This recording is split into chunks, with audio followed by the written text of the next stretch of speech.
एक व्यक्ति जो मृत्यु के करीब था, मृत्यु से पहले अपने बेटे को चांदी के सिक्कों से भरा थैला देता है और बताता है कि जब भी इस थैले से चांदी के सिक्के खत्म हो जाए तो मैं तुम्हें एक प्रार्थना बताता हूँ।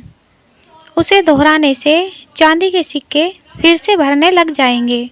उसने बेटे के कान में 4 शब्दों की प्रार्थना कही और वह मर गया। अब बेटा चांदी के सिक्कों से भरा थैला पाकर आनंदित हो उठा और उसे खर्च करने में लग गया।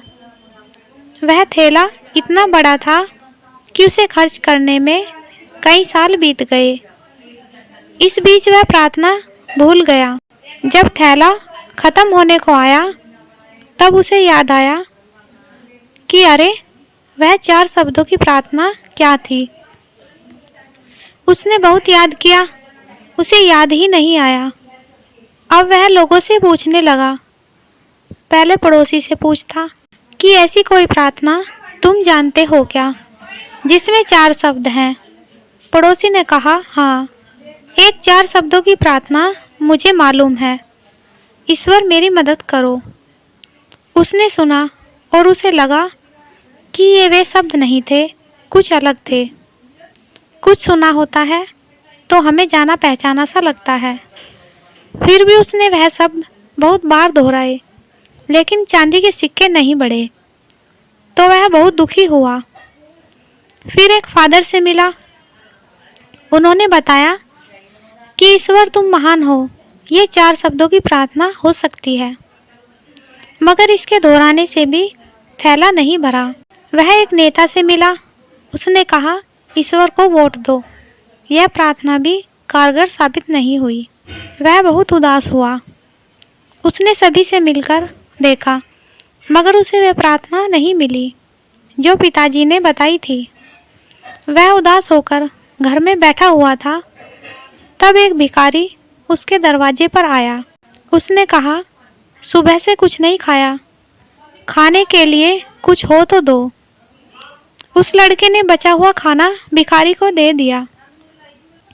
उस भिखारी ने खाना खाकर बर्तन वापस लौटाया और ईश्वर से प्रार्थना की, हे ईश्वर, तुम्हारा धन्यवाद।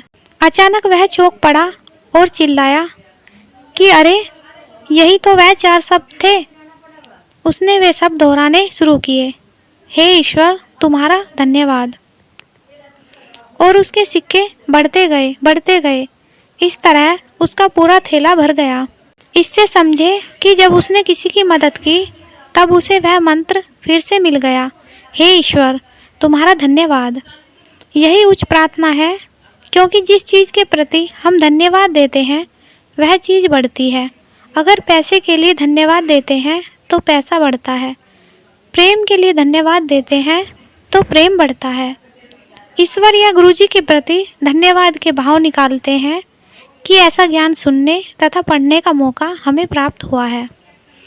बिना किसी प्रयास से यह ज्ञान हमारे जीवन में उतर रहा है, वरना ऐसे अनेक लोग हैं जो झूठी मान्यताओं में जीते हैं और उन्हीं मान्यताओं में ही मरते हैं।